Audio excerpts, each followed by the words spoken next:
Good. Good evening. So I'm Jonathan Terra. I'm here to speak with Jonathan Stein, my friend and colleague, fellow political scientist, about the US election to take place on Tuesday, the 3rd of November. If you haven't heard about this, then you've probably been inside of a cave somewhere. So, Jonathan, you want to introduce yourself? Say hello. Hi, I'm Jonathan Stein, a longtime Prague native and managing editor of Project Syndicate, which is a commentary news site with featuring original exclusive commentaries by the good and the great economists, political scientists, statesmen, policymakers, thinkers of all types, and activists. Welcome to the discussion. I hope you find it useful. So good. I think the way to do this is to talk about, make a little list of things we want to cover, just so people who aren't really familiar with the American political system and why this election is so important can be filled in before we proceed and have a conversation about this. So the three big things to talk about are, why is this election so important and what is at stake? And the second is, why is the American system so different from other democratic political systems? And the third, which is related to the second and to the first, but particularly to the second, is why is the act of voting such a big deal in America and so controversial in comparison with other democracies where the act of voting is taken as a given? So what's going on here, Jonathan? Why is this election so important? Why is the whole world on pins and needles about the president? I think that, the U.S. Especially after World War II, became the sort of global leader. Some would say hegemon, but a benign hegemon.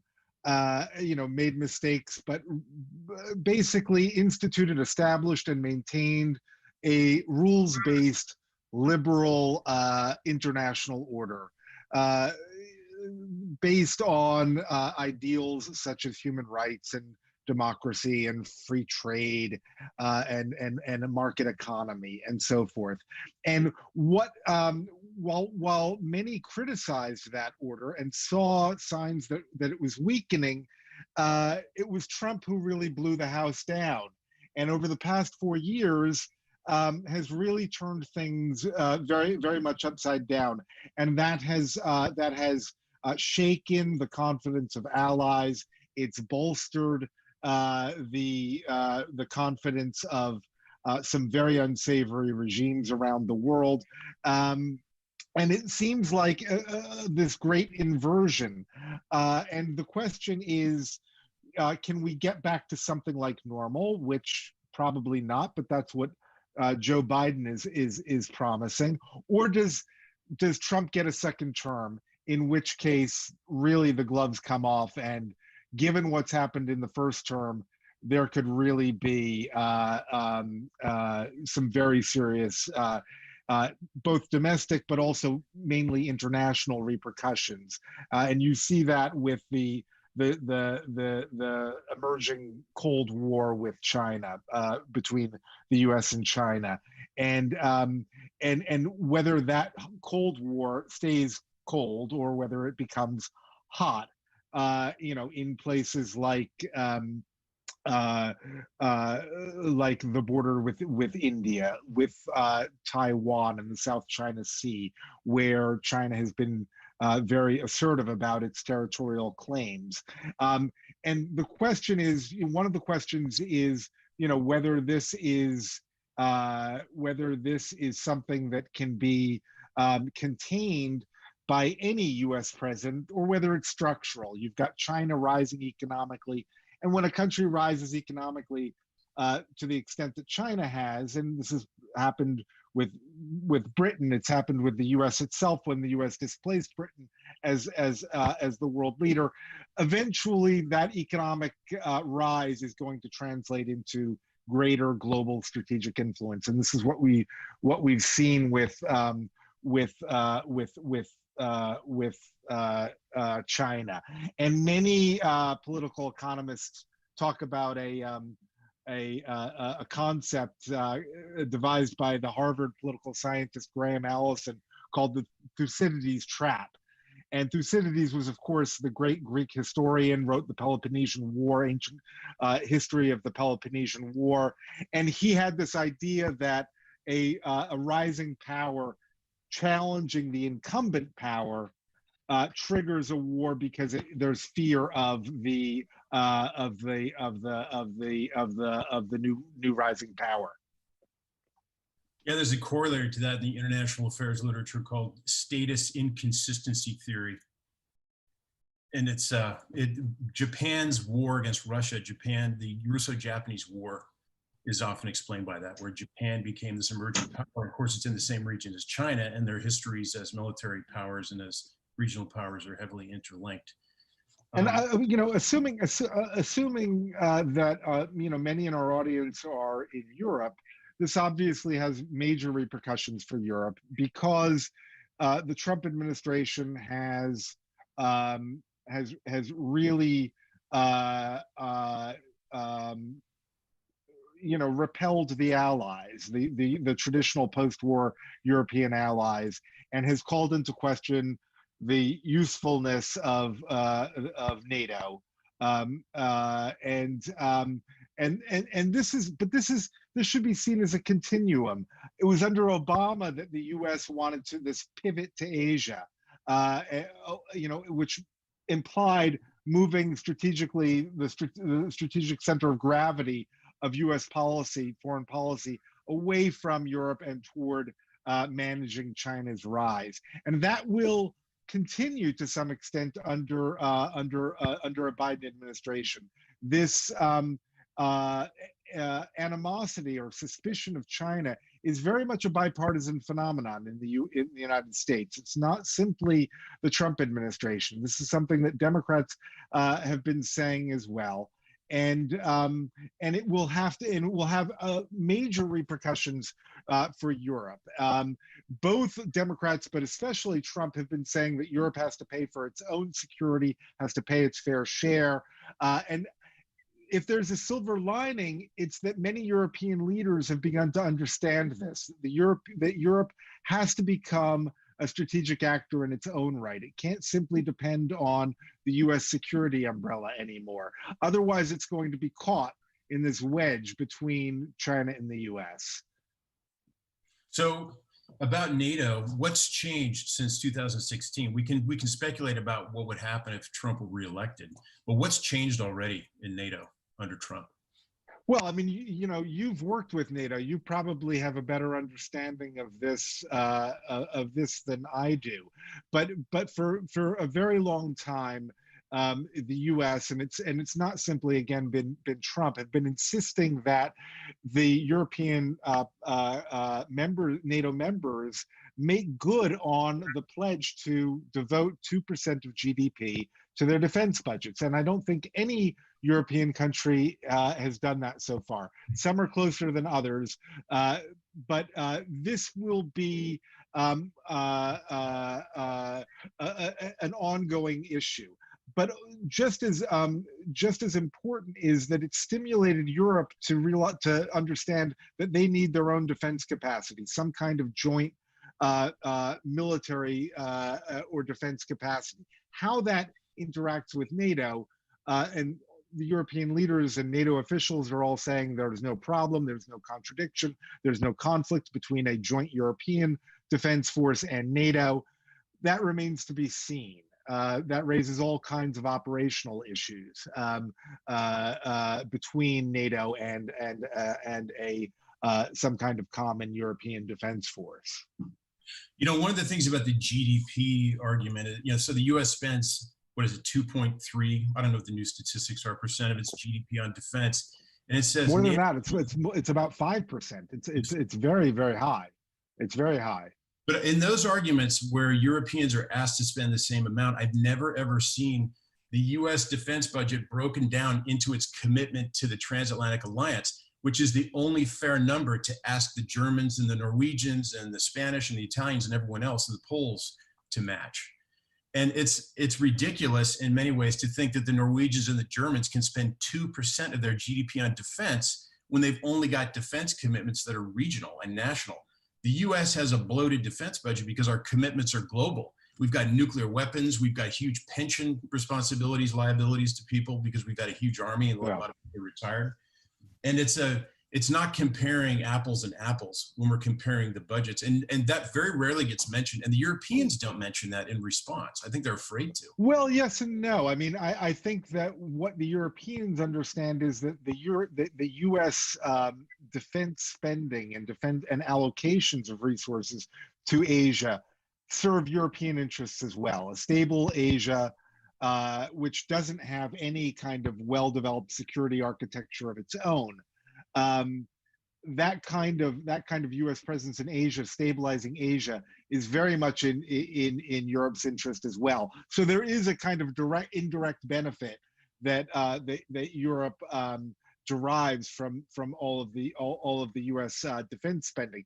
I think one of the main differences is that, you know, if you look at the U.S. versus Europe, our defense budget, the U.S. defense budget, is basically the welfare state that Europe knows and loves, right? The universal health care, the centrally funded and very good, for the most part, public schools, very good mass transit systems, all of these kinds of public goods that Europeans enjoy and that have been the foundation of a very high standard of living in Europe since World War II, are for the most part missing in the U.S. And this is why healthcare and public education and fuel prices and these kinds of issues are so much more important in the U.S. than they are in Europe. So let's go back a little bit to the core of our strategic relationship with NATO. We have an idea of what's happened under Trump. You know, he's shown up to NATO meetings, he's behaved like a jackass and a bull in a china shop. He's shoved people out of his way. The Prime Minister of Montenegro, I believe, who's actually bigger than Trump, so he can get in front of the camera, and people, you know, are wondering, you know, what's up with this guy? And you always wonder about Trump when you read about him, but to experience him in person, and I know many people who have, it's always a little bit weird. You never know what to expect with that guy. It's just the way he is. So yeah, he's behaved a certain way and made certain comments about NATO, and he's even threatened to leave NATO. Right. Which is very ironic because the only time Article 5, the article in NATO, which requires members to defend another country because an attack on one country is an attack on all countries, it's only ever been invoked after the US was attacked. And our NATO allies came to our defense. And Trump, 9/11, you mean? We're talking about 9/11, right? Exactly. So Trump has threatened to leave an alliance which actually has actively come to the defense of the U.S. in what was a hot war when we went into Afghanistan. I was there for 2 years. I've seen it up close. So, you know, we've had some serious vicissitudes in our relationship with the NATO countries, but where do you think that's going to go if Trump gets reelected, given what he's done so far and given the threats? I think that Trump would see. I mean, look, if he's reelected, you know, and is in fact installed in office, whether he's reelected or he claims to be reelected, but if he has another 4-year term, he's going to interpret this as a very broad mandate to do the kinds of things that his America First doctrine implies, and I think that he would. Seriously, probably by tweet, he would say we're withdrawing from NATO, just as he did with you know, the Syria, saying that we're going to withdraw U.S. troops from Syria and he wants to end these endless wars, and of course then the U.S. permanent foreign policy and defense establishment would go crazy and would try to contain that decision or somehow roll back that decision. But I think that we would see even more tumult, even more controversy, even more disbelief on the part of U.S. allies should that happen, because I think that Trump really would, he'd go for it. He would really try to implement what he takes to be his America First agenda, and that's sort of been building over his first term as he's gotten rid of. Remember, when he began the first term, many of the people in his cabinet were generals, were military people, and that seemed to alarm people. But then it alarms people when all those military people say, hey, this guy is completely nuts, and they quit and they resign. And slowly but surely, he has surrounded himself with people who either don't have the qualifications or don't have the courage to say no to him, to question him. And I think that we would see even more of that, this idea that the real enemy of America is its own deep state, right? The permanent bureaucracy, the intelligence community, the diplomats, the people. And we've seen this real weakening of those kinds of institutions as people have left the State Department, for example. Important positions in U.S. diplomacy have remained unfilled, simply because people have either resigned and not been replaced, or those positions were going to be created and were just never filled. So if the idea is America first, and Trump uses that term a lot, it's formulaic, he uses it in contexts that make sense and contexts that don't. So if it's America first, and that implies a withdrawal from NATO, and if not, if we don't leave NATO, then a strategic withdrawal from our deep commitment to NATO, that sounds like an America second strategy, because China's on the rise. How do we confront China if we have an America first strategy? Well, I mean, I think this is also why you've seen the U.S. defense budget rising under Trump. America first means America will act unilaterally to defend what Trump and his allies view as being in America's interest, and again that follows on Obama's pivot to Asia, and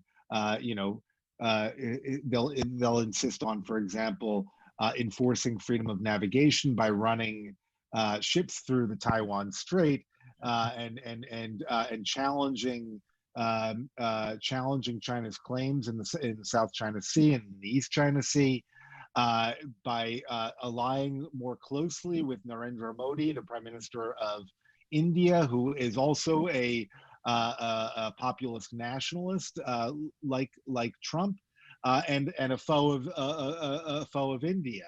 And you've seen these kinds of incursions that the People's Liberation Army, the Chinese People's Liberation Army, has made in the Himalayas on the line of actual control, which is the sort of fuzzy border in the Himalayas between India and China, where China has come in, staged incursions. There have been little skirmishes, sometimes very violent. Indian troops have been killed. It wouldn't take very much to ignite a conflagration, a war there. And again, this goes back to what I mentioned earlier, that unlike Europe, Asia has really no security architecture whatsoever. There's the Association of Southeast Asian Nations, ASEAN, but it really hasn't been the kind of security alliance that comparable to NATO.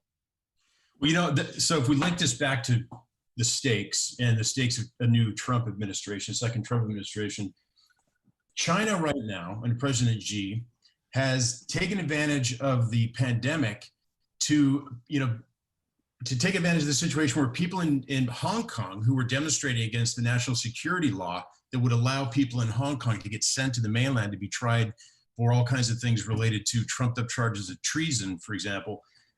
Those people left the streets because of the pandemic, and Xi took advantage of that by basically occupying the city and chasing after the people who were the leaders, who they could actually find if they weren't out mixing in a crowd. I mean, it's not quite that simple, but Hong Kong basically is part of China. It's now an integral part of China de facto. And he's made it clear that that's his national project, is to unite China. So imagine Donald Trump, who is very erratic on China. In February, he praised President Xi for his response to the coronavirus and sharing the genome of the virus and this type of thing. And he flipped on that very quickly when he realized he had to. So Xi is a nationalist, and his next project seems to be Taiwan. So the US has an informal defense commitment to Taiwan that's never really been explained to anyone. It's not written down. We sell arms to them. They have lots of US fighter planes. They probably have Patriot missile systems and things like that. I don't know that much about the systems they have. But imagine Trump, given his erratic position toward China, being our leader if China basically says we're moving on Taiwan. We're going to incorporate Taiwan to be an integral part of the People's Republic of China.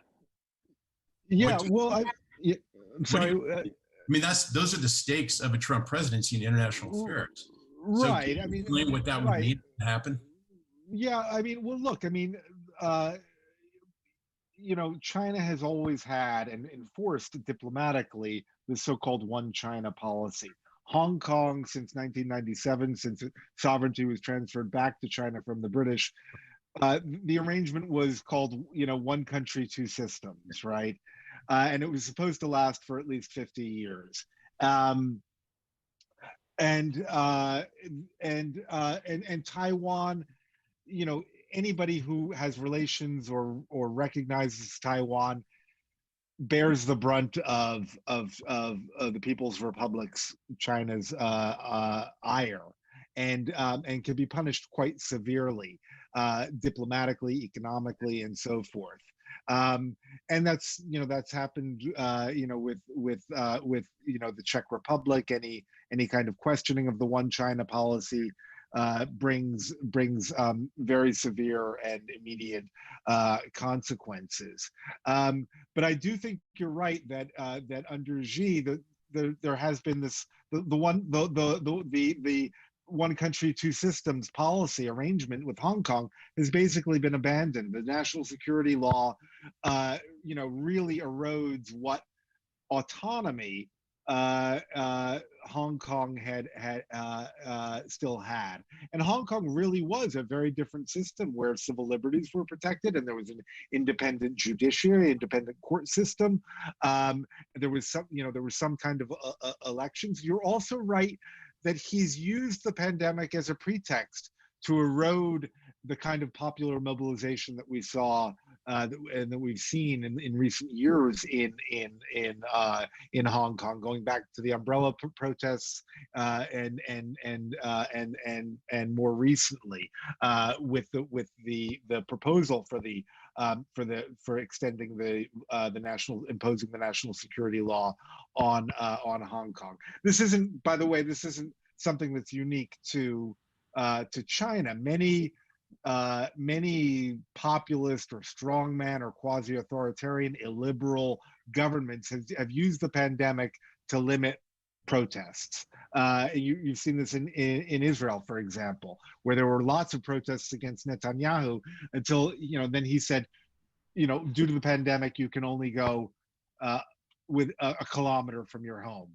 And then people started staging protests within a kilometer from their home, so the protests multiplied. And I'm sure that something similar will happen in Hong Kong as well. That these are a very youthful, very creative movement, a democratic movement there. And but that remains to be seen. But I think that we should probably get back. We've gotten very quickly into foreign policy and China and Europe, and we should get back to this question of this election and why the U.S. is kind of unique among democracies, and this question of voting and what could actually happen on Tuesday. So I'll take it from there, Jonathan. We've talked about this before. The American democratic system, people forget about this, but America has a very old constitution, and it has very old political institutions that were decided by a bunch of privileged white men who were property owners and elites during the colonial era. And its institutions haven't changed that much. We still have the core of the Constitution, to which we bolted on amendments and that type of thing. So an example would be, the right to vote isn't enshrined in the Constitution. The right to vote has been added on. And there are many things about the American system that make it, very different than other systems. And one of them that I wish you would talk about and we can talk about it together, is how it's a presidential system, not a parliamentary system. Now, there's one caveat here, is that Britain has the so-called Westminster system, which is a parliament, but it shares more in terms of the use of executive power and executive privilege with continental parliamentary systems, in terms, because they have a prime minister, even though it's parliamentary system with the prime minister, but it does have many things in common with the American system, like winner-take-all electoral rules, which we have to talk about as well, which is one of the reasons why the Electoral College is the problem it is. If Electoral College were proportional and the votes of electors were distributed proportionally, we wouldn't be having this discussion. Biden would probably be taking the election by the proportion of the votes he's going to get in the popular election.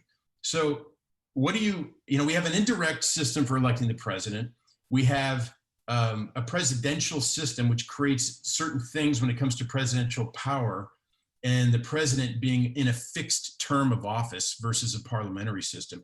So again, this is all part of why this election is so important, because this person has extreme powers. Yeah, I mean, it's not just the you know, the voting system that's, you know, or voting electoral districts that are winner take all, but a presidential system is winner take all by definition, and that one of the advantages of that, one of the benefits of that, has been that we didn't have 47 governments after the war like Italy, you know, a very unstable system. You have a very stable system, except when you have very, very deep and extreme political polarization. Then a winner-take-all system becomes very dangerous. And, you know, this harks back to political science literature in the 80s and 90s that focused on transitions to democracy. And it was transitions to democracy first in Western Europe, Spain and Portugal, and then in Central and Eastern Europe after 1989. And the question was, should new democracies institute a presidential system or a parliamentary system? And there was a lot of empirical comparative research done that showed that parliamentary systems are better. Because when you do have a polarization, not necessarily ideological polarization, but you may have very well defined minority groups, cultural and ethnic minorities, religious minorities that have their own political parties. And when you have this kind of setup with very deep and well-defined cleavages within the electorate, a presidential system can be very dangerous. That the guy who wins, is going to not just make policy for the next 4 years or 5 years, but actually may target my group, my ethnic group, my religious group, my whatever however that minority status is defined. And you saw this a few years ago in Kenya, where a presidential election resulted in real violence because there was a fear over what may happen. It happened in Yugoslavia as well, during the breakup in the early 90s. If you were a Croat, or a Serb living in, a member of the Serbian minority living in Croatia, and you wake up one morning and you see that checkerboard šahovnica flying over the town hall. Well, that's the Ustasha flag from the 40s. So it's not simply an election. It's an existential issue. And that's kind of what it's becoming in the US, where both sides really see each other as a threat, an existential threat to what they take to be, the American system. And the American system is not simply defined by presidentialism. It's also defined by federalism. And this gets into the issue of why voting is so weird and so difficult and so different. It's because we don't have a national electoral system. The elections are, the time, manner, and place of elections are determined by the states. So you get very, very different systems of voting and what's allowed. In some states, that really want to encourage voter participation, and other states that say, well, we feel like we're in a minority, so we want to limit, in order to hold on to power, we want to limit voting. And this has become, unfortunately, a real, a very dominant theme within the Republican Party, that limiting voting is actually the way to go, since they don't have a majority coalition anymore. And when you think about it, you know, much of what Trump is doing, and you know, many people roll their eyes and it's scandalous and it's terrible, but everything that he's been doing has been constitutional. You know, the U.S. Constitution, and this goes back to what you were saying, Jonathan, about the how old it is and who designed the Constitution and who it served historically. It's become more democratic over time, with more groups, you know, allowed in. Women, for example, in 1920, African Americans, first after the Civil War during Reconstruction, then that was shut down when Reconstruction ended in 1876 for almost 100 years. But then with the Civil Rights Movement in the 1950s and 60s, and the Voting Rights Act and the Civil Rights Act, that conception of democracy was expanded again.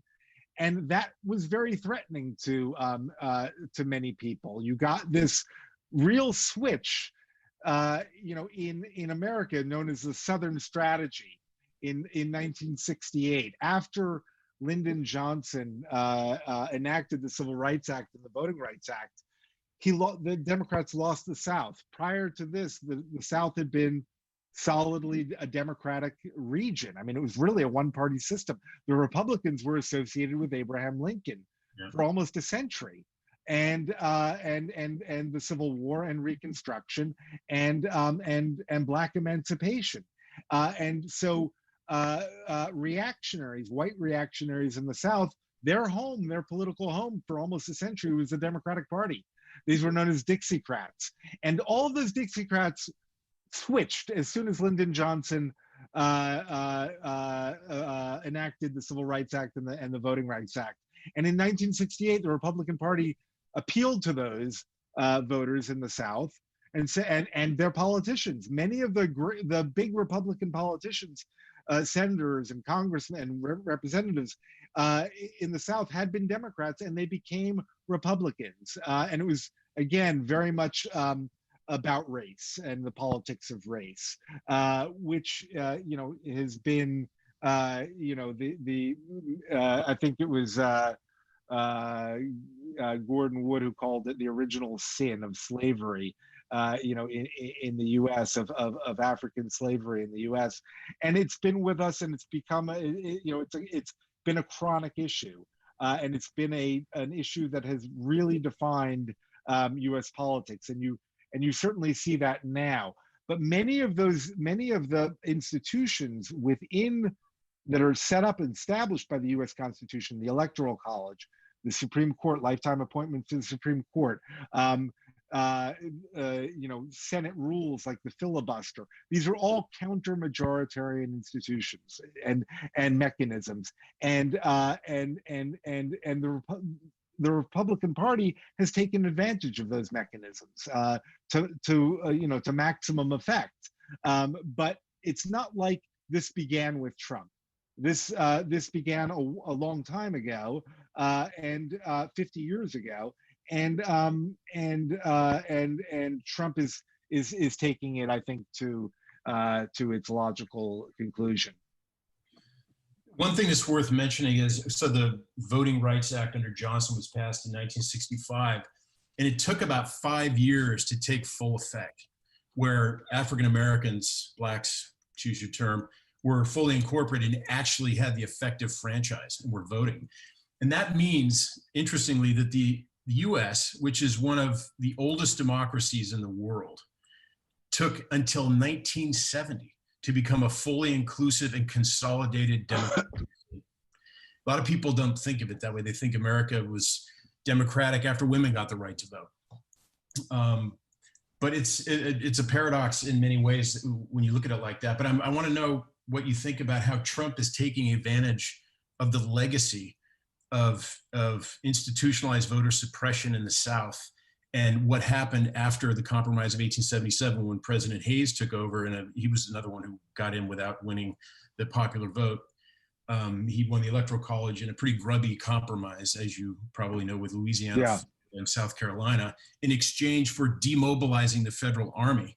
So the Compromise of 1877 is one of these understudied moments in American history that was a huge switch. It was like the switchman pulling the track to go a whole other direction. It canceled Reconstruction. Yeah, it ended Reconstruction. It was the deal was Rutherford B. Hayes gets into the presidency, and Reconstruction ends.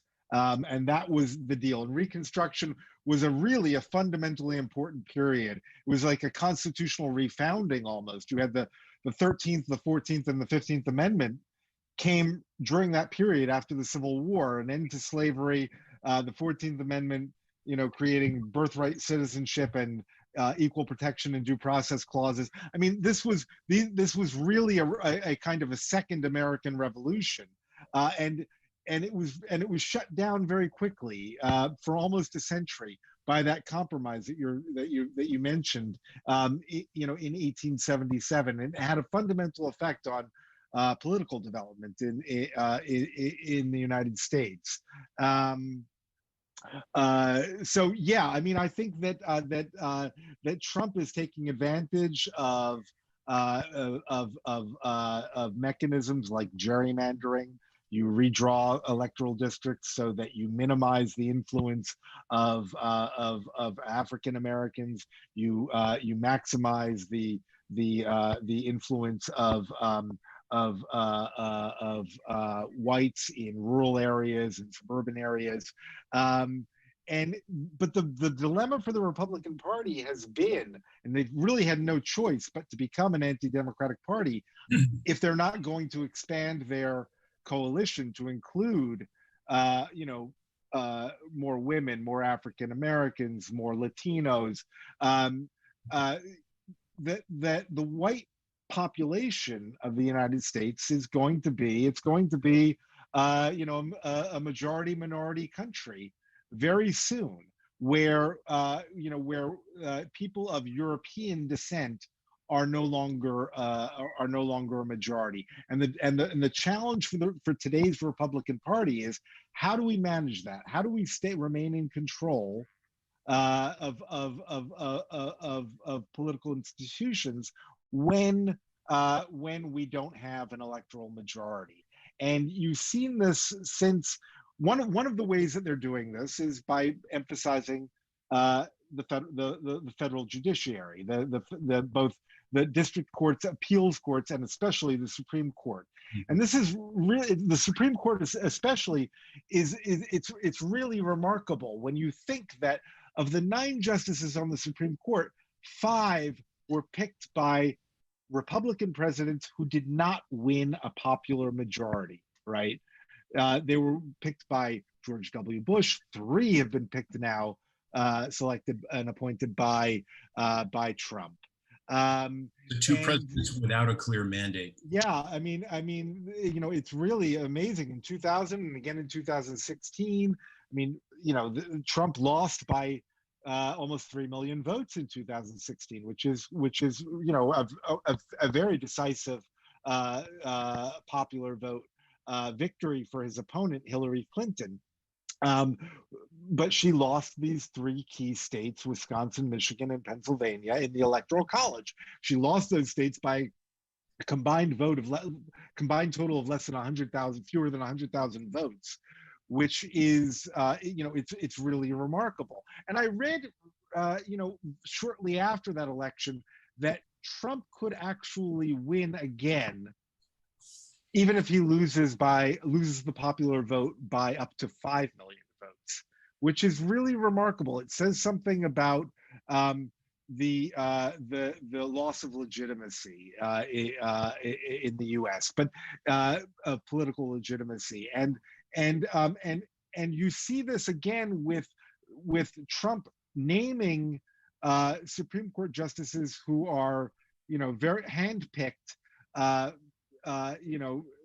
for on ideological, yes, by a group called the Federalist Society, a very conservative group, and they've been picking the Republican presidents for the last few Republican administrations, simply because they don't want to take any chances. They know that they've got a popular minority. They rule with a popular a voting minority, and they want to consolidate and maintain their control, and that happens through court rulings. So you saw this in 2000 with Bush v. Gore, the Supreme Court decision that ended the recounting of ballots in Florida, and gave and thereby gave the presidency to George W. Bush. And Trump has been very clear about this, that he wanted Amy Coney Barrett confirmed before the election because he thinks that this election is going to wind up in the Supreme Court, and not be decided by voters, but be decided by 9 justices. And he's fairly certain that he can get at least 5 of them now to back him.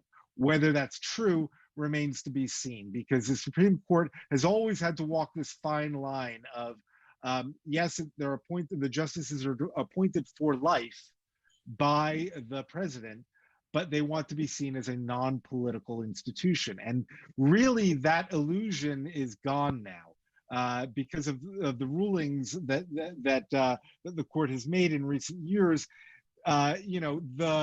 The so-called school of legal realism, which said, look, the Supreme Court is just as political an institution as the executive branch and the legislative branch. And they've really been, I think, proven right. That is true. But what you've seen is this desperate attempt by Chief Justice Roberts, who is a part of the conservative bloc, to at least maintain this kind of fiction that the Supreme Court is above politics and that it rules only according to the law, and that it is a neutral arbiter, in some respect, ruling only, in terms of what the Constitution mandates.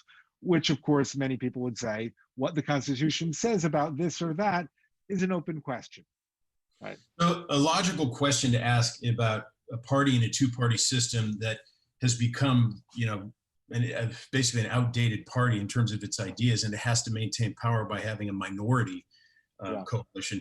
Why hasn't the Republican Party simply moved its policy platform somewhat toward the median voter?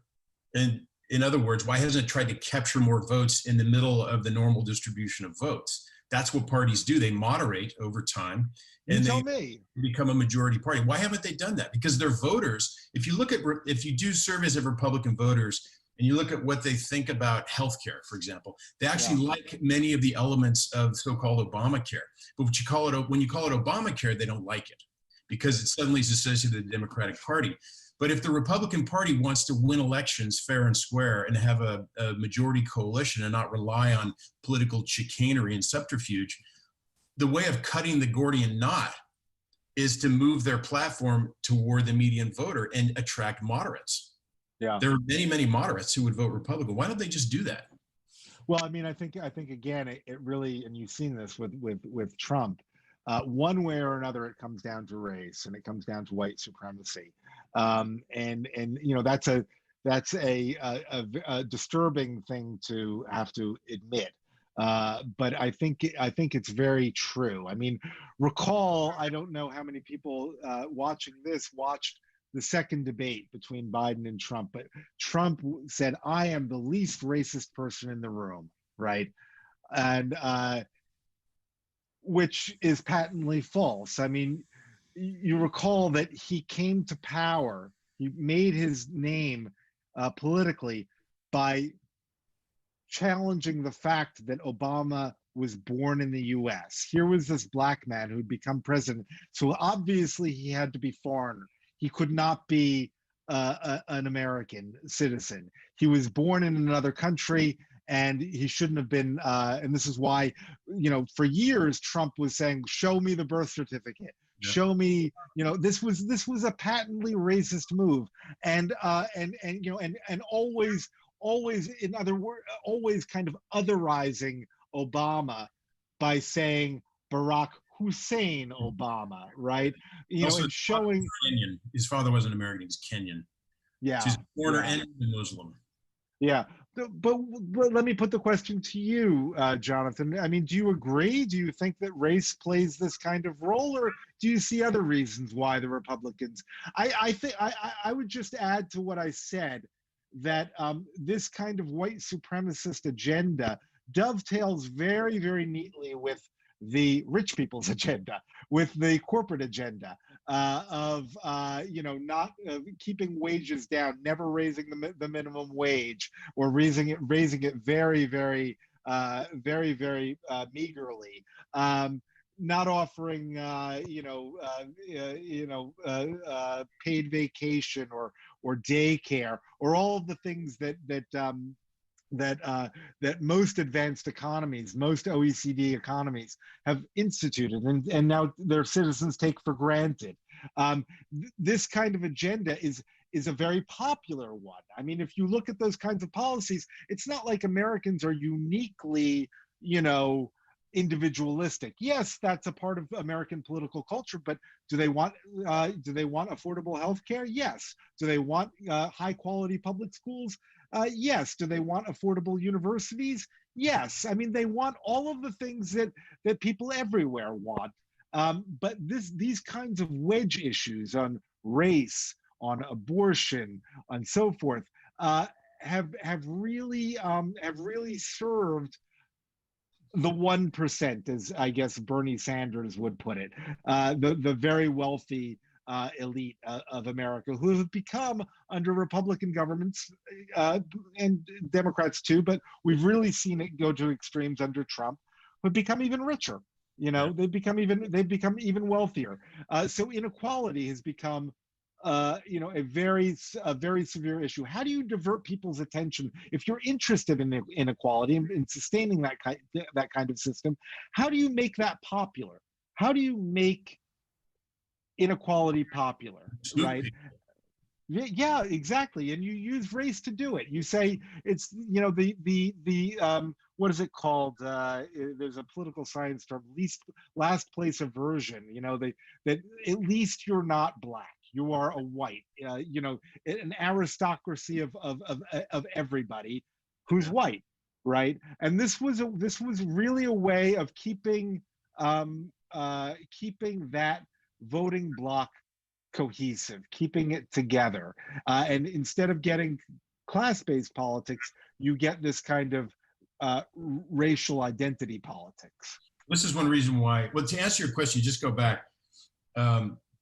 A way to think about, to answer the question of how important race is a part of this, imagine counterfactually that Mitt Romney had become president. So Mitt Romney is Mormon. He's a very moderate Republican. I mean, he had some very odd views on immigration, among other things. But it's hard for me to believe that Mitt Romney would have activated the latent racism among many people in the South, for example, not just in the South, but everywhere in the US. He would have activated it politically and turned it into something that he could convert into votes. So yes, race is important, but it wouldn't have been activated in the same way, I would think, had there been someone who was more moderate. Bush didn't do it the same way. George Bush didn't do that. I agree. Reagan did it, I think, more than people criticize him for. Go ahead. Yeah, well, remember that Reagan's kicked off his campaign in 1980 in Philadelphia, Mississippi.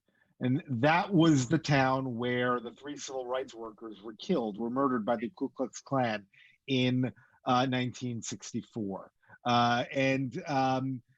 These were it was actually 2 white kids and a black kid from the North who were going down and doing voter registration in the South after the Civil Rights Act and before the Voting Rights Act, and they were arrested. They were released, and when they were released, the police, who were also in the Ku Klux Klan, called up their friends and pulled them over again and turned them over to the Klan, and they were murdered. And for Reagan to kick off his campaign, there was a very, very clear signal that, and he ran also on states' rights. And states' rights was also a euphemism for states' rights to do what? To discriminate, to have a Jim Crow legal system, legal segregation, and so forth. So yes, you're right. I think this, again, this goes back well before Trump. It actually goes to Nixon in '68, the Southern Strategy, which I alluded to before. That the idea was we're going to appeal directly or indirectly to race. We'll talk about, yeah. Before I forget this, I wanted the film Mississippi Burning. If people don't know about that film, is about this incident that Jonathan was talking about. It's a very good film. I think Willem Dafoe is in it, among other people. It's from the 1990s. It's definitely worth seeing. Yeah, I mean, there was one other thing. Yeah, go ahead. Lee Atwater, Roger Ailes and Lee Atwater were the big Republican political consultants going back to the early 80s.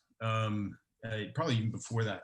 But there's a video you can find on YouTube of Lee Atwater. His name is spelled Leeatwater for people who want to see this. And there's a film of him talking very openly about the Southern strategy. Yeah. And how they can use it, what it is, and why they need to do this. Right. And to use race. And it's shocking to hear it. I recommend anyone look up on YouTube. Right. And he says, he says, I know what the discussion that you're talking about, and he says, we used to be able to say, and I'll just say the word nigger, nigger, nigger, right? And that would be enough. Then that was no longer polite, so you had to talk about busing, right? For school integration. That was the code word for the racism that we were running on. Then it was drugs, the fighting the war on drugs and urban crime. And it was always what we in America call dog whistles, right? That the people that you wanted to hear the real message, they would hear the real message, just like a dog can hear only the high-pitched whistle, right? They would hear this. You didn't have to say it explicitly. You can say it in this kind of very superficially coded language. Sorry to anyone who's offended by the use of that word. I would say N-word, but there's a book called that by an author who is Black. So the word is we all know what it is historically. But watch that video. The DNA of the contemporary Republican Party is very visible in that video, and Trump has turbocharged it in many ways without understanding where it came from. I agree, because I've said much of what you're saying, but it's also important to remember. And again, this is another moment that people can look up on YouTube. I'm sure it's around, and not the Romney challenge to Obama in 2012, but the McCain challenge to Obama in 2008, when Obama was first elected. And I remember that there was watching a McCain giving a speech, or taking, it was like a sort of a town hall format, and he was giving. He was people were asking questions, and it was a Republican audience, and one woman raised her hand and she said, well, Obama is not an American. He wasn't born here. His middle name is Hussein, and we've got to make sure that the Muslims don't take over this country. And McCain cut her off and said, no, you're wrong. He is an American. He was born here. We disagree about policy, but Obama is a decent man. Trump would never say something like that. Trump, in fact, did just the opposite. He took that woman's side and he said, aha, that's the future of the Republican Party. Absolutely. That's what we're going to play on in the future. And it was really I think a defining moment. But anyway, in the time that we have left, Jonathan, maybe we want to talk. Yeah, we want to talk about some possible scenarios. Is that what you're saying? Right. Yeah, exactly. What can We have a happen? couple of questions we can answer quickly too. See, this André Klugel writes, can we still consider the US to be democratic in the European sense? In other words, an open arena that allows for a change in the power setup based on changes in society, or is it rather a tool to keep the status quo for the ones in power, it being the political system? How would you respond to that? That's a very good question. I mean, now you've got, one of the things that's been taken for granted about the U.S., as for any democracy, is a peaceful transition of power, transfer of power. After an election, the loser concedes. The loser accepts the defeat and concedes the election, whether that loser was in power or was challenging the people in power, and they concede. And you have a peaceful transfer of power. The military isn't called in. You don't have mass demonstrations and violence. And Trump is the first president that I can think of who has not affirmed that principle. And when asked directly whether he would accept the results of this election, he said, the only way I can lose is if the election is rigged. And the concern is that he will challenge the results. And this is why many people, I'm not a Biden fan. I'll be open about that. I have real problems with Biden. I think he's got some very questionable very questionable track record. At the same time, I voted for him because of the argument that Trump has to be defeated by a very, very large margin in order to make it, in order to make it just sort of uncontroversial, so clear that he lost that any type of challenge that he might try to mount simply isn't credible. And I think that that's what's going to have to happen on Tuesday. If Trump sees any daylight in any of these states, he's going to throw it to the courts, which he himself has filled with these very ideological judges, both at the appeals level and at the Supreme Court level. You know, like any good sociopath, he tells everyone what he's going to do to them. Yeah, right. He's announced his strategy, and interestingly, so he's already said he's going to use the courts to challenge mail-in votes because he's insisting, as he likes to repeat, that there's a lot of fraud with mail-in voting, which has not been demonstrated. But he's also strangely said that he did it kind of half jokingly, which is the way he plants things out there. He puts things out there. He said, well, I just may have to leave the US if I lose the election, which may be his way of avoiding legal problems that he may end up having. Who knows? Maybe he'll do it, but he's put it out there as an idea. Most people probably wouldn't have even thought of that, but he's the one who gave us the idea. He gives us all his ideas. Again, sociopaths and psychopaths tend to announce where they're going and who they're going to take down and how they're going to do it and this type of thing. You know, and he was also asked in one of the debates with Biden to renounce these white extremist groups, the Proud Boys being the one that was used in the debate. And he infamously said, I would say to the Proud Boys, stand down, but stand by. Yeah. In other words, if I need you on election day to go in and disrupt polling places, to disrupt voting, and the Proud Boys, these white violent extremists, were overjoyed. I mean, for Trump to say that he's the least racist person in the room, well, if that's true, why do all the racists think he's a racist? I mean, that's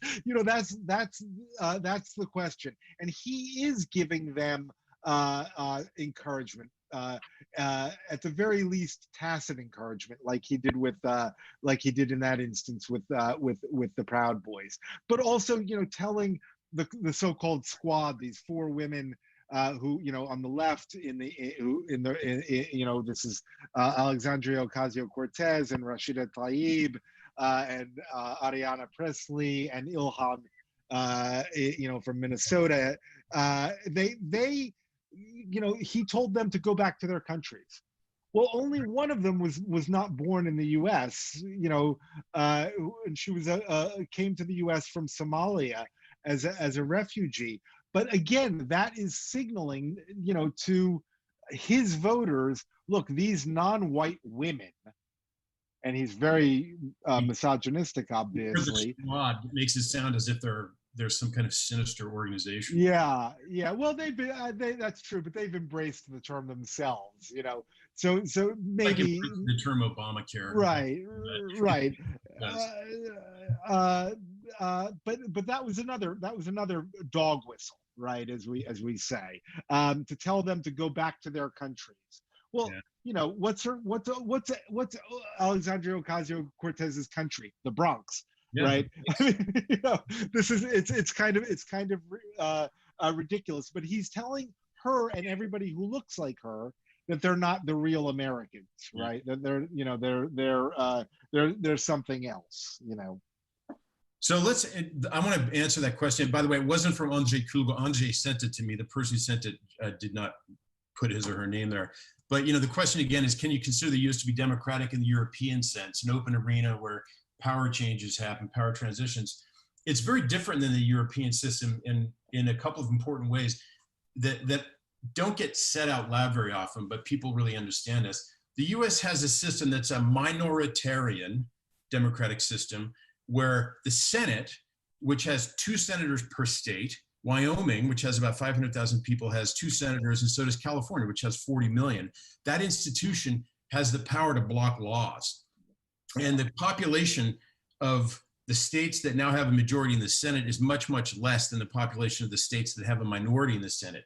And not only does the Electoral College allow a president to become president with a minority of votes, that's another aspect of minoritarianism. You have this Senate blocking of legislation. So the other part is, and this is related to the Senate, is that America in this hybrid system is minoritarian, supermajoritarian democracy, which is a totally unique hybrid because the Senate has this filibuster. And without going into it too much, the filibuster is, it used to be used only and invoked only in very rare situations where an issue was seen as something that, you know, basically it was an issue that could not be tolerated by the minority to be passed for various reasons. And it was a gentleman's agreement, as they used to say, not to invoke it very often. You had to save it as you would save your heavy ammunition. Well, what's happened is the filibuster has become a weapon to prevent any legislation being passed by our federal Congress that people object to, who are in the minority. And the Republicans have used it, you know, to stop procedural hearings of federal judges, for example. You can use it for all kinds of things. So that now has effectively made legislation impossible to pass at the federal level unless you have 60 votes in the Senate out of 100, which is a supermajority. So you have this weird minoritarian, supermajoritarian system, which, to answer the question, is very unlike any democratic system in Europe, where you have to have a majority to form a coalition government in a parliament. And if you don't have a majority, as in the Czech Republic, the current government is a minority government, you have to get a party that's not part of your coalition to vote along with you so you can pass legislation. So it's an effective majority government, but it's a de facto majority, but it's a de jure minority government, but it still gets things done. So no, the US democratic system is very different than parliamentary systems in Europe. So there's another question here. Let me just see this. We got a question from Elisa, our friend in California, who wanted to point out that the Republicans have lost women in large numbers as well, particularly educated. Yeah. Let's just see. So this is a question from Gia Yana, if I'm saying that correctly. How do you explain that people seemingly vote against their interests? For example, why would poor and low middle class people vote for Trump if he's going to take away their health care? Is it an identity issue? Yeah, this is the issue that I raised earlier. It's a very good question. That people view the people who support Trump and as you know, especially the poorer people who support him for non-economic reasons do so on identity grounds. He's against abortion. He's standing up against Black Lives Matter and this chaos in the cities.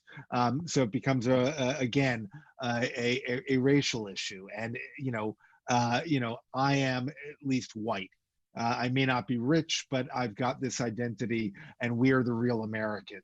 And if I lost that, if Biden wins, or we get a half black, half Indian vice president, and this is something that you also see on the Trump, kind of in the Trump information or disinformation ecosystem, that Biden isn't going to last a year. And then we're going to get Kamala Harris as the vice president. She's going to take over, and then everything is lost, right? Yeah. America, as we know it, is lost. And so about her is that she's under the influence of the so-called squad, the women who Obama. Yeah, but there also is an economic aspect to it and a security aspect to it, and it's important to remember that Trump always appeals to his qualifications to represent the working person, the working class, who was ignored by the Democrats, who became this party of the elites, of the coastal elites, New York, and the East Coast and the West Coast, and forgetting the real kind of ordinary Americans, and doing all of these trade deals and embracing globalization and outsourcing jobs. And Trump said, I'm going to bring those jobs back home. I'm going to revive the coal industry. I'm going to revive the steel industry. Of course, he's done nothing like that. There's been more manufacturing factory closures and job losses under Trump than there were under the Democrats. But he appeals to that kind of sentiment, and that's what won him these what we called Rust Belt states like Pennsylvania and Michigan and Wisconsin in 2016, which had been hollowed out economically by not just trade deals, but especially by automation. Those people had been Democrats for their entire lives and felt betrayed by the party. And the other thing that Trump did, which I think was very, very savvy on his part, was he ran as the peace candidate in 2016. He was going to get us out of Iraq, get us out of Afghanistan, get us out of Syria, get us out of all of these endless wars. And who do those wars really affect? They affect the heartland people. They affect the people who come from the small towns in Pennsylvania and Michigan and Iowa and Wisconsin, and people who have brothers and sisters and fathers who were killed or horribly injured in these wars. And that appeal really, really resonated with a lot of these voters, that we should take care of ourselves. We should take care of our own. We should put America first. So we have another question that's related to that. Can you comment on how the neoliberal agenda has been embraced by Democrats and how this has disenfranchised the working class voters that you're just talking about before Trump came to power? Yeah, that's an excellent question. I mean, and I think that really the challenge is what the neoliberal agenda is. The neoliberal agenda, also known as the Washington Consensus, was for free trade, global free trade, deregulation of financial markets, capital markets, and manufacturing industries, environmental rules, and this kind of thing. And the third was privatization of industries. So really leave everything up to the market.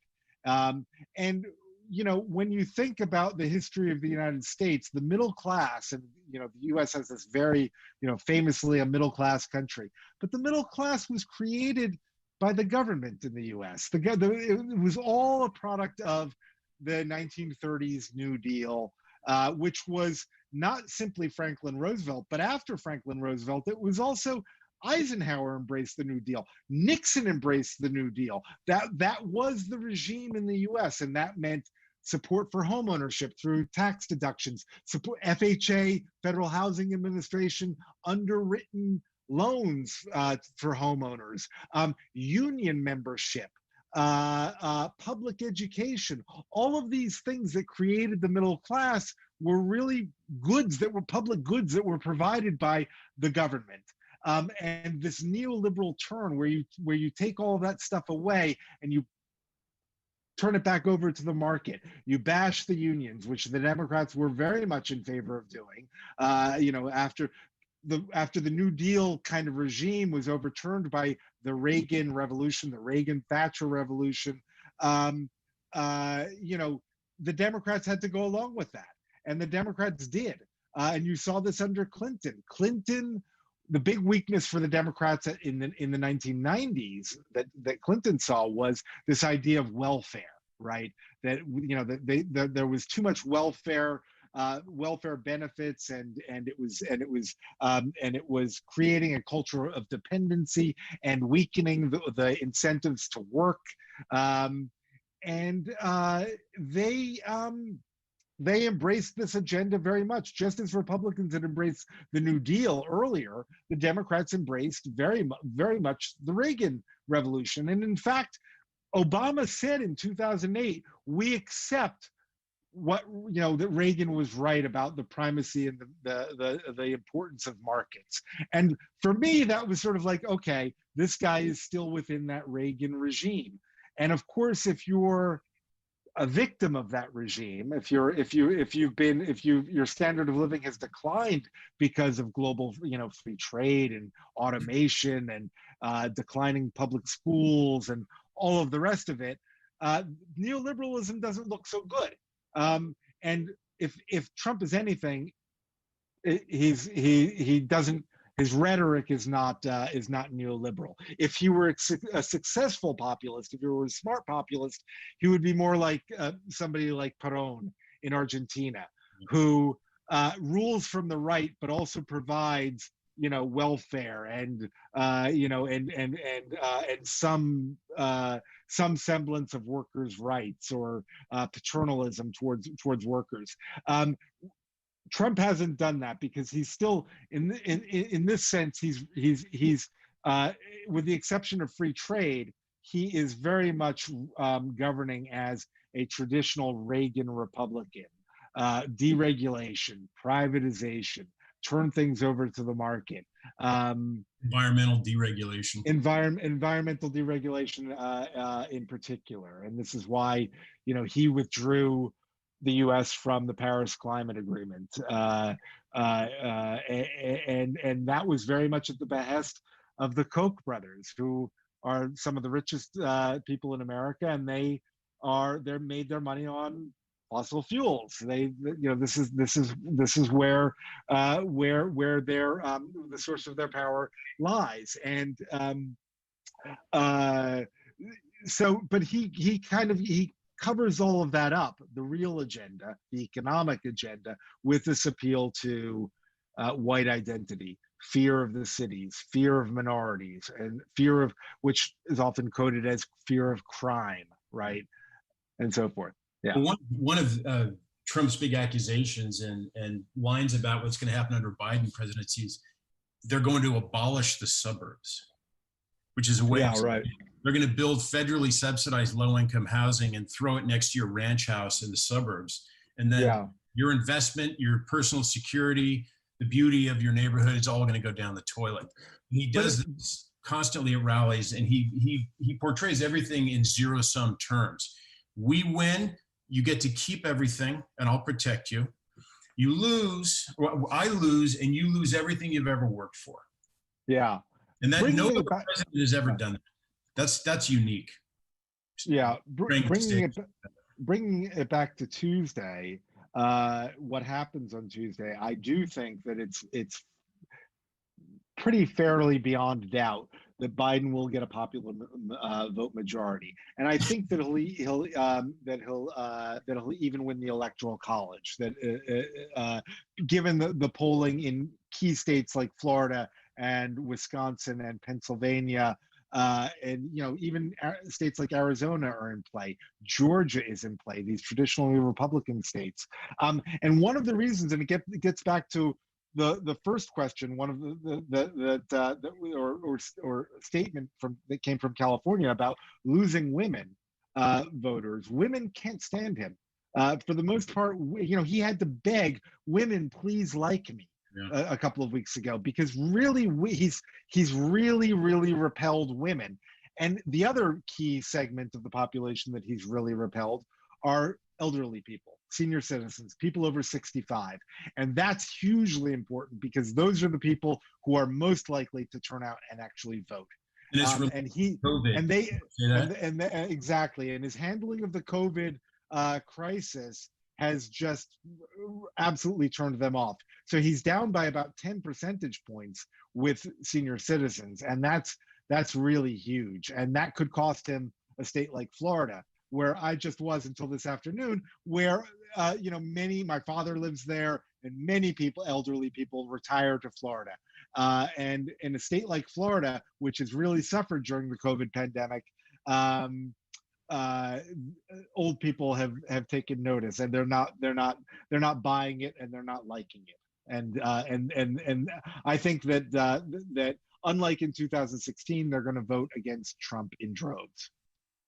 Well, people are making different predictions about what's going to happen in different states. And, no one cares about the polls in Idaho or California or places like that where you know what's going to happen. They care about the polls in places like Florida, Pennsylvania, Michigan, Wisconsin, Georgia, even Texas may be in play, but I don't really think this is in play as much as other people think. But the problem is that the polls have not been very accurate in the past. And we know what happened in 2016. We're still licking our wounds from that, people who did not want Trump to be in the White House. And people are predicting that he's going to win the popular vote by a certain amount. And that's probably going to happen. I mean, he's definitely going to win it but he might even win it by about 5 million. But that's actually not as important as what happens in Pennsylvania and Florida, for example. And the polling in both of those states, which has come out from the organization that most accurately called the 2016 results at the state level, they claim that it's a dead heat in both of those states. It's a statistical dead heat. And they're actually predicting that Trump is going to win. And win the election. How do you respond to people who are actually predicting that Trump's going to win? Frankly, that's very for me as well. Like for you, that's a very scary prospect, and I think it should scare people around the world. But I actually don't think that he will win. If he gets another 4 years, it will be by trickery, chicanery, by the courts, by getting, by causing all kinds or encouraging, disorder, civil disorder, and then coming in as a savior who can reimpose order, restore order, a classic authoritarian move. And the reason I think that is that there haven't been just been one poll. Or one organization polling these states. There have been several organizations polling these states. And when you look at most of the polls, they're very consistent, as they were, frankly, in 2016. The pollsters were right about Hillary Clinton's, support and margin of victory. They were wrong at the state level, but not by much. It didn't take much, unfortunately. It took fewer than 100,000 votes combined in those 3 states, Pennsylvania, Michigan, and Wisconsin. So that was well within the margin of polling error. And I think that many of the polls now and many of the pollsters have worked on and revised their models since 2016 to avoid this kind of repetition. But when you see this kind of over and over again, the same results well outside the margin of error, I really don't think it's credible to say that he'll win all of those states. I mean, he's now down by, 6% in Wisconsin or something like this. He's down in Pennsylvania. He's down in even in Florida by a few percentage points. And if he loses any of those states, he's really gone. There isn't really a lot that he can do. So do you believe in the so-called silent Trump voter phenomenon, which is that voters who are following something called the social desirability bias, where they're afraid to cop to voting, to admit to voting for Donald Trump when someone they don't know gets on the phone and asks them, or they just don't answer the phone at all, because this type of voter tends to fear the deep state and they think polls are all fake news and they want to have nothing to do with it. Do you believe that the so-called silent Trump voter is being missed by the polling? No, I don't think so, because when you talk about, or you read between the lines of what the Trump campaign's own pollsters say, they realize that they're facing a tough day, right? They won't come out and admit it, especially. But if they really thought that their polls were right and that they were going to win, they would be hollering this all over the place. And the other thing is that I think that most of the Trump voters by now, they're proud. You know, they don't have anything, they don't feel like they should have anything to be ashamed of. You know, yeah, he's our guy. And there's nothing wrong with that. What the scenario that I can see happening is that Trump says, well, I mean, this would be classic Trump, a very transactional president, said, you want me to leave power peacefully? Make me an offer. What are you going to offer me? What do I get from it? Right? Do I get immunity from prosecution, not simply at the federal level, but at the state level? New York's Attorney General is preparing charges against him. You know, is he able to get that? And I really do think that I'm not going to say that he'll do that, but I think it's very plausible, very much within the realm of possibility that that's what he'll do. You know, he'll say, look, you want to take power? Fine. Protect me and protect my kids. I think you know, if he ends up leaving, I still think he feels the obligation to set the house on fire and to cause as much chaos as possible. And one of his big opportunities to do that is in Pennsylvania, where they're going to be able to count votes for, I think it's 3 days after the election. And Pennsylvania is going to be, you know, I think it's going to be pretty close. And they're going to try to get a stay on counting the votes. They're going to try to cut it off. It happened in Florida in 2000 with Bush v. Gore. Yeah. And, you know, it's hard to say whether they're going to litigate in places like North Carolina or Florida. Florida will have an outcome. As you know, Florida has an outcome on election night because they've already been organizing and counting. They just haven't announced the number of mail-in votes, but they'll know what it is that day. But other states won't know, including Michigan. Wisconsin has to stop counting because of that recent Supreme Court decision. But, you know, I don't think we're going to have an outcome for at least a couple of weeks. And during those weeks, I think Trump's going to continue to campaign. He's been campaigning during his whole presidency. That's why he holds rallies all the time. Well, he started his 2020 campaign organization right after he was elected. He set up his 2020 campaign organization. And yeah, I mean, I think that's right, and it gets back to what I said before, why I personally voted for Biden, even though I don't like him. He wasn't my candidate in the primaries, and I don't think he should have run this time. But I did so because it really does have to be a slam dunk. It really does have to be such a decisive victory or such a decisive defeat for Trump that really he would have to spread himself so thin and stage, you know, and mount court challenges in so many different states that it really just wouldn't be credible. You know, and it probably wouldn't work.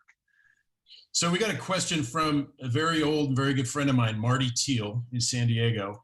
And I'm going to link this to another question from, who is this from not revealed the name, about electoral reform. The first one is there have been some initiatives on ballots to change ballots in some states to ranked choice voting. Yeah. Maine does that, as you know. What is ranked choice? What is ranked choice voting? Just tell people what that means. So ranked choice voting is when your votes don't get thrown away, right? If you have multiple candidates for an election and you vote for someone, like Susan Collins in Maine right now is in big trouble. She's running against someone named Sarah Gideon. And it's not a head-to-head contest, technically. There are other people involved. And if I vote for a candidate who basically is, you know, not going to win, I still have a chance for my vote to count because I've voted second for a candidate who is still in the race. And I think the way it works is they keep eliminating people who are the third candidate. If people's votes as ranked don't go to you in the number that makes you one of the top two candidates, so then you have a runoff to see who gets the most votes, then it's like a round that keeps repeating. And so the votes don't get thrown away, and you end up with only two candidates. And the problem is that a lot of people don't like the Senator Susan Collins. And the ranked choice system actually, it's more democratic in a way, because it goes against this winner take all system a bit, whoops, we've got Mikulash just came on. Anyway, basically your votes don't get thrown away. Your votes get reassigned to the candidates as you rank them. Are we still live? The screen just changed. Anyway, so ranked choice voting is seen as a democratic reform to have outcomes that are more democratic and more in line with outcomes that people can say, I voted for that person, as opposed to votes being thrown away. That's one of the main things about it. I'll give you an example. Right? In Florida in 2000, you had Bush and Gore and Ralph Nader running for the Green Party. And say I really want Ralph Nader, because I can't stand the two main parties. They suck. They don't speak for me. They don't represent me. And Ralph Nader represents me. So he's my first choice. But he's not going to win. And if he doesn't win, then my vote goes to my second choice, Al Gore, right? Hence ranked choice. Hence ranked choice. So I'm not throwing away my vote by voting for Ralph Nader. I'm simply stating my preference. And it might even mean that more people vote for Ralph Nader because they understand that they're not throwing away their vote. That if Ralph Nader isn't one of in the top two, their vote will go to Al Gore. Right. That's a good example. It lets voters participate in the election without feeling that their vote's been thrown out, and their vote actually helps decide the outcome. Yeah. And we have a very weird system in the US. It's the same in Britain, where we have single member districts, winner take all. And if you win, say 37% of the vote in a district that's got, 3 or 4 candidates, you can still win that seat with a plural majority. And this eliminates that. It forces you to win an absolute majority. You have to win at least 50% of the votes. So the other question is for Marty is, regardless of the election outcome, do we see any chance for a change in the electoral college system? So you want to mention the interstate compact that's been proposed as an end around? You go ahead. I don't see the electoral college going anywhere. Anytime soon. But why don't you discuss the proposals that have been made to reform the system?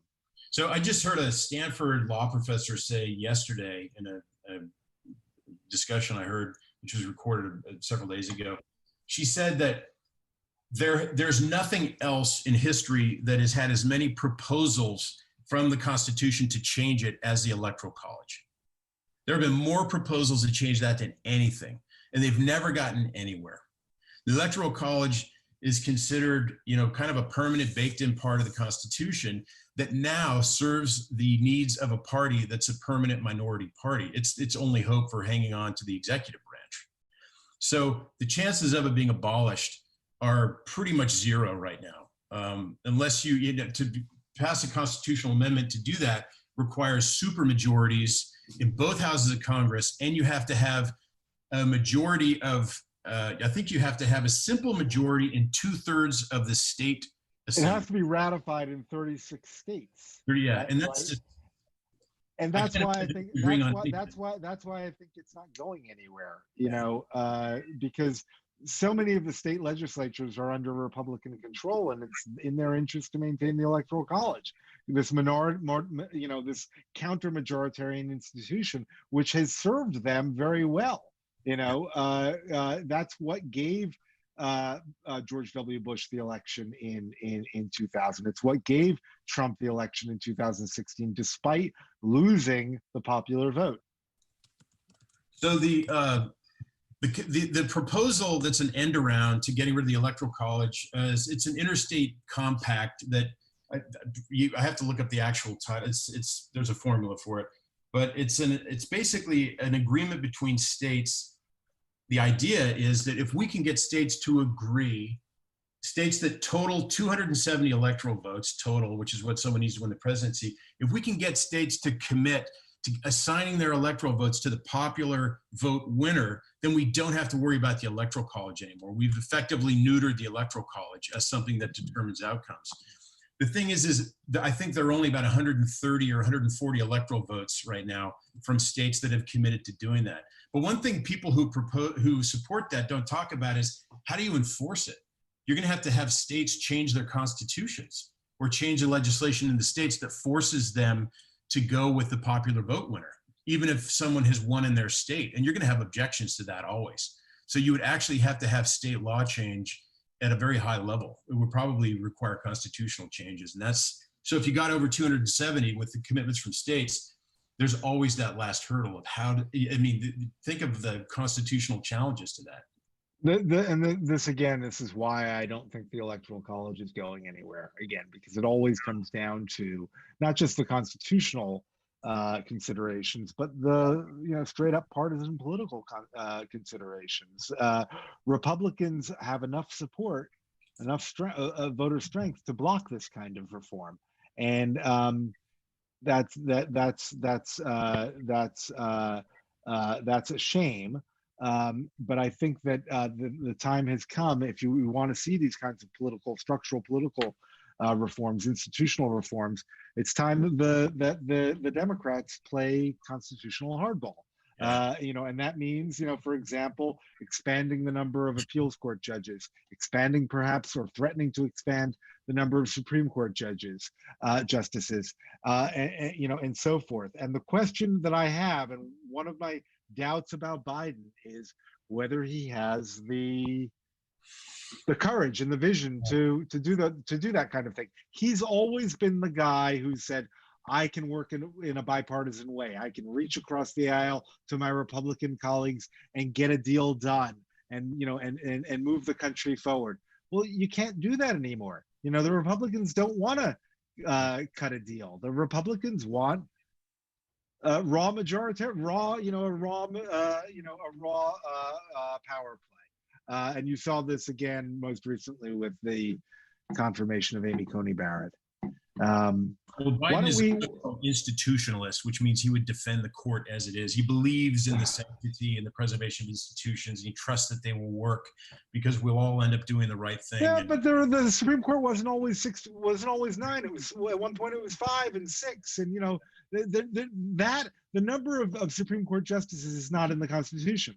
No. That is determined, set by Congress. That's statutory law. Is to stop saying court packing. If you say court expansion, it's much more neutral and people don't get turned off. It's like when people talk about defunding the police. No one wants to defund the police. That means there'd be no police. What we're doing is we're rethinking how to fund the police and what the priority is with policing. I mean, should we have other social service workers doing part of what police do, this type of thing? Language is so important, and court expansion is really what we need to talk about. And the thing is that if this Supreme Court institutionalizes a majority that will block and declare unconstitutional progressive legislation, which has been decided by legislative majorities, we've got a real problem. And we don't have a functioning democracy that's a republic where the ultimate sovereignty lies in the elected assembly. We've got something else. It was the same problem that Franklin Delano Roosevelt faced in the 1930s, where the Supreme Court was striking down all of his legislation, the New Deal programs that he was trying to establish. And finally, in 1937, he said, "Okay, I'm going to expand the number of Supreme Court justices. I'm gonna pack the court." And that was the language that was used at the time by him and by opponents, and it was roundly defeated. This court packing plan of Roosevelt's was, and even Democrats were saying, you can't do this. This is wrong, and it was soundly rejected. And yet, the same year, the Supreme Court got the message. Yeah. And they started, and Parrish versus West Coast Hotel, very famous Supreme Court case, they started upholding the Wagner Act, and which allowed for trade unions organizations, and they started upholding this New Deal legislation because they got the message that they were rapidly becoming illegitimate. And it's the same problem that the Supreme Court faces today, where the mask is off, the fig leaf is off. This is not simply legally neutral organization, institution. It is a political institution, and I think this is what Chief Justice Roberts sees, and we'll see how that plays out. I certainly agree with those who say that Biden should issue that threat, to get the Supreme Court into line.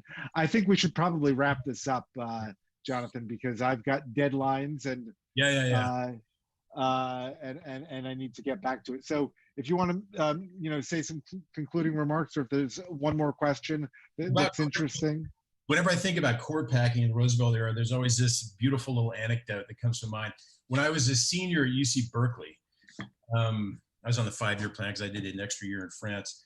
I was at some gathering in the poli-sci department, and this gentleman in a tie with glasses and white hair, who's very quiet, came up to me, and he introduced himself. He's Professor Thomas Blaisdell, and he had taught at Berkeley. He was emeritus, but he was teaching at USF, the University of San Francisco at the time. And he said, "Oh, I was a member of the Roosevelt government." And he leaned to me and he said, "I was found unconstitutional 3 times." And he said it with pride. He was 100 years old when I met him. You do the math. All right.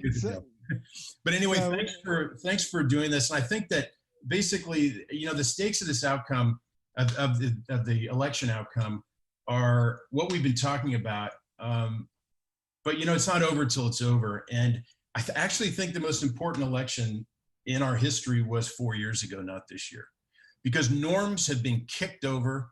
They've been distorted.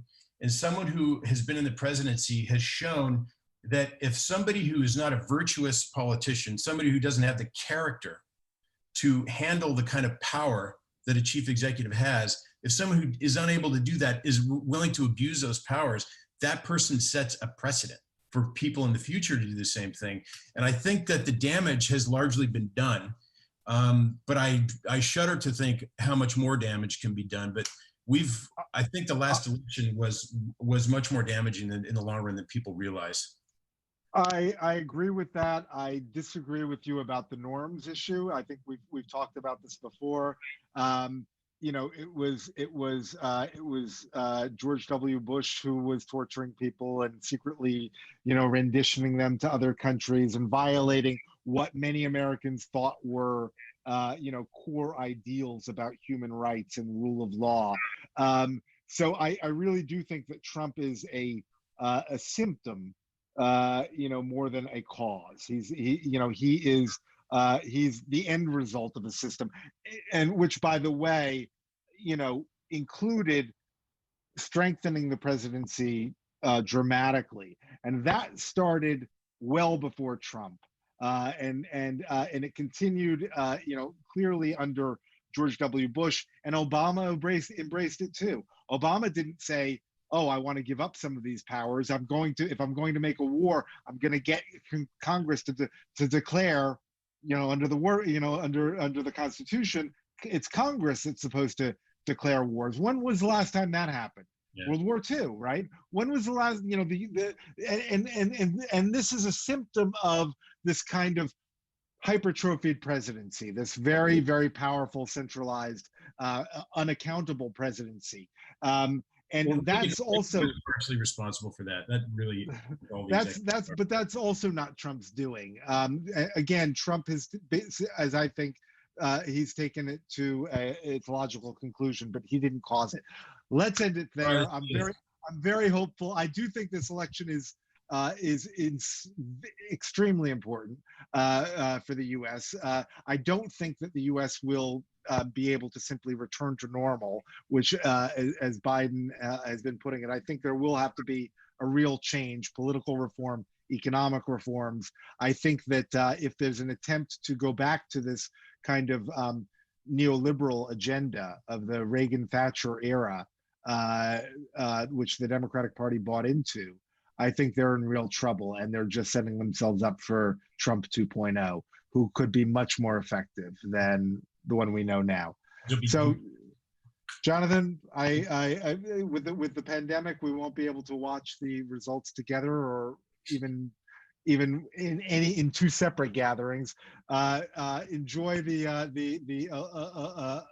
election day and all of the coverage. I will probably be glued to right here to watching some kind of coverage by myself, and socially distanced and safe.